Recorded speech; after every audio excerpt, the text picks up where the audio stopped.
But if Luffy's recovering from a fight, the Straw Hats legit make entire countries wait for Luffy to wake up before starting the party. Hey, what's up everybody? It's LeeLos, and today we're talking about why post-fight Wano is bonkers. Stay steady in pursuit of your dreams and goals. You're born to win, you're made for greatness, and I definitely believe in you guys. Keep up the great work each and every day. I survived again, a quote from Marco that hits like a truck when you put all the pieces together. On screen, Marco's been in numerous battles where he was prepared to die in order to save his comrades, but ends up with his comrades dying in order to save him. This happened during Marineford, where Whitebeard sacrificed himself so his crew could escape after losing the war, and now it's happened again where his crew member Izo dies during the war in Wano. Not to mention the other crewmates that died off screen like Thatch. So Marco's still alive, and him not being a captain and not having conqueror level ambition like Zoro or Luffy, it makes it really interesting to see what he chooses to do with his life. Luffy and Zoro sleep for 7 days after the massive battles that they had in Wano, and both wake up from it at the exact same time, reminiscent to back in Thriller Bark when Zoro took insane damage and was still sleeping while everyone else was partying. It's also interesting because it shows that they always wait for Luffy before throwing a party. Zoro post-arc usually has just about every bone in his body broken, and the Straw Hats are just there turning up, bumping Rude Boy music next to his unconscious body. But if Luffy's recovering from a fight, the Straw Hats legit make entire countries wait for Luffy to wake up before starting the party. They did that in Alabasta too. When Luffy slept for 3 days, they waited for him to wake up before throwing him a party. It's a subtle thing thrown into the story that shows the Straw Hats' loyalty. Zoro and Luffy's first words after a 7-day snooze are valuable like the first words of a newborn child, because they show us a lot about the instinctive psyche of conquerors. Zoro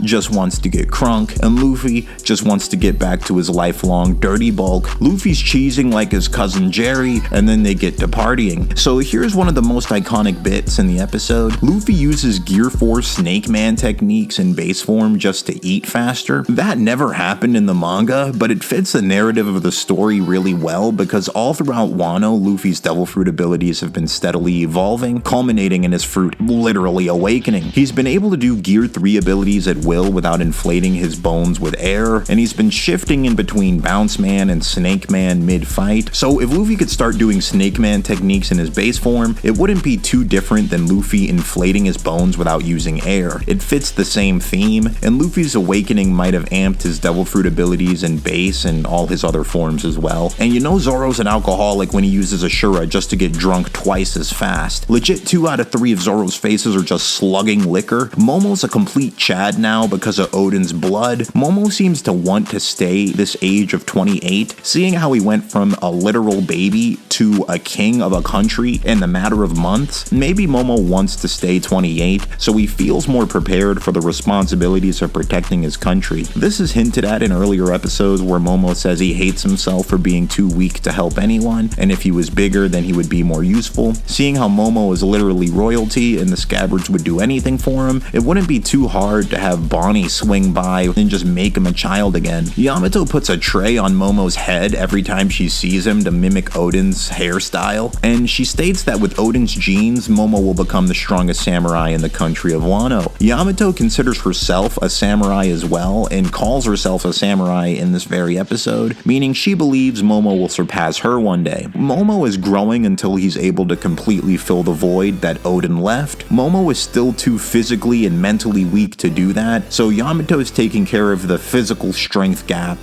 while Momo gets stronger himself. But one day, Momo will surpass Yamato like Yamato predicted, and at that point, it would make sense for Yamato to grow out of her Odin cosplay era. Currently, Yamato is doing everything she can to become more like Odin, rather than to become and discover her actual self, the Ogre Princess. Yamato is a character that runs away from who she truly is and her bloodline. Her father was abusive and cruel to her, so much so that she's never wanted to be the Ogre Princess and doesn't really consider him to be her father anymore. And she was powerless against her father and her bloodline for her entire life, all the way until age March 28. Kaido was always in charge, and Yamato was forced to be the ogre princess that would become the shogun of Wano simply to make Kaido more powerful. And Oden, in her life, from her perspective, was the first person she ever saw brave and strong enough to actually stand up to her father and potentially defeat him. So admiring and cosplaying Oden is somewhat her way of not only respecting Oden as a great man, but also rebelling against her father and her true identity as the ogre princess. Oda might do nothing with that, but I hope we get to see Yamato stop trying to be Oden and discover and develop herself individually as a princess who chose to become a pirate. She's kind of like a stronger Vivi in that way, and she's the only confirmed ogre princess in the series so far. So there's so much more interesting lore if Oda chooses to go that route with her character.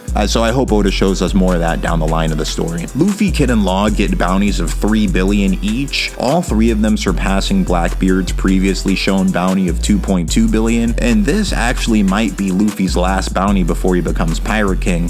Jinbei is goated Mans, and basically the father, Uncle Iroh figure of the Straw Hats. The rest of the crew gets impatient waiting 2 hours for a feast to be prepared for them. They go off and start partying at the Wano festival. Jinbei's the only one who stays back and enjoys the meal and goes out of his way to compliment the chef. Little character moments like this are something that I love about One Piece. Chopper's still weak to compliments because growing up he was only viewed as a monster and didn't get any compliments. Brook's performing a Soul King concert for the citizens of Wano. It's revealed the long-nosed man who was taking care of Tama in the beginning of Wano is actually Oden's father. He was imprisoned by Orochi in a cellar with a poneglyph, and for years he would just make swords and funny dolls to pass the time. By the time he escaped his prison, Oden was already dead and Wano was overthrown by Orochi and Kaido, so there wasn't anything he could do because he's not strong like Oden was. He was ashamed of himself for letting Orochi do this to Wano, so he hid his identity, and he doesn't want anyone to know he's alive, not even Momonosuke. He genuinely believes his grandson would be better off not knowing he's alive. He also is terrible at haircuts, shown by the dolls in his prison chamber all having horrible haircuts, some of them even mimicking Momonosuke's weird haircut he had as a child. And that explains why Oden and Momonosuke both had such weird hairstyles, but now that Oden and his grandfather are not hands-on in his life anymore, Momo now has a normal hairstyle as an adult. It's revealed some of the poneglyphs have the location of ancient weapons written on them. The poneglyph in Alabasta says that Pluton is in Wano, and the poneglyph in Skypiea says that Poseidon is in Fishman Island. Green Bull rolls up and smokes that Queen pack and that King pack simultaneously. He states, "If I lost to top officers, I'd be disgraced," proving admirals consistently, narratively are above First Division commanders. So much so that if an admiral lost to a First Division commander, it would be considered disgraceful. Luffy gives more evidence that he's actually pretty intelligent. He tells Momo not to tell Wano that Luffy defeated Kaido. Luffy wants the credit to go to Momo, so that way Wano feels more safe with Momonosuke as their powerful shogun, and they won't have to fear invaders. Wano is the first arc where Luffy knows the backstory of the people he's saving. They play the iconic Bajrang Gun versus Flame Bagua OST during the fireworks scene, and bro, this festival scene was so beautiful and wholesome. Luffy kicks off an epic party and tells them that they're gonna be drinking till the sun comes up. Imagine having Luffy at your birthday party, bro. Man's gonna have you blacked out. I mean, Luffy really is the life of every party that he's ever gone to. He really is a joyous boy, you could say. Kid comes over to deck Luffy in the schnoz. Luffy legit little bro's Kid, and the land of Wano gets absolutely turned. They have the wildest party that Wano's ever had, right after 20 years of slavery and starvation, with the literal joy boy of the modern era partying with them. I mean, that's just far too iconic for words. It concludes revealing Luffy as a Yonko now, and there's a super cool Easter egg of Volume 25 showing Buggy, Blackbeard, and Shanks. Then in Volume 105, it shows these same 4 characters all in the same positions, but as Yonkos. Oda replaces the goat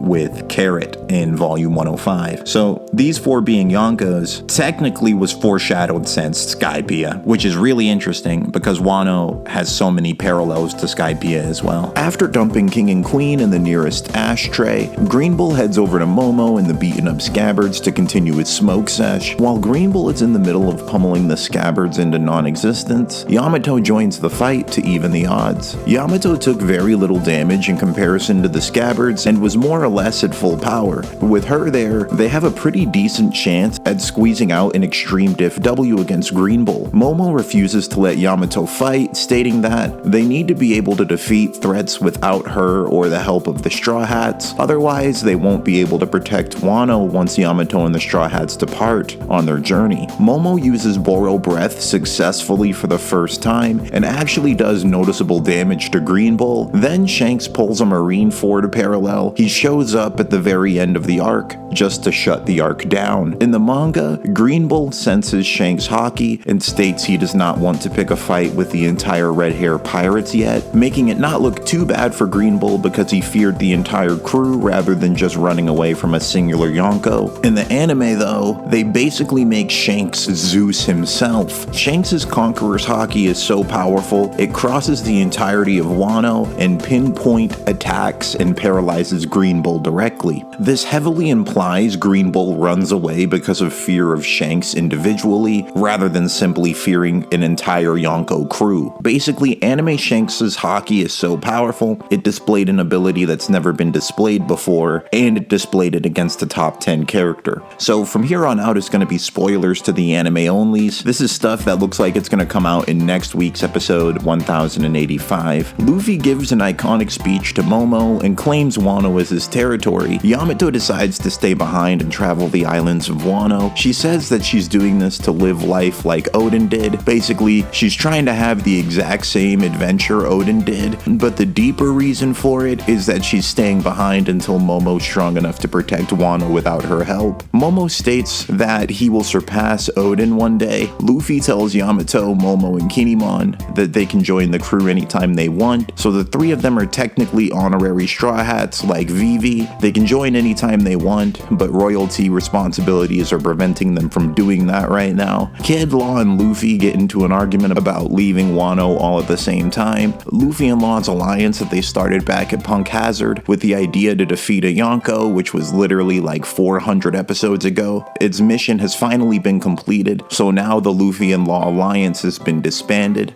and the Straw Hats head off to the next island.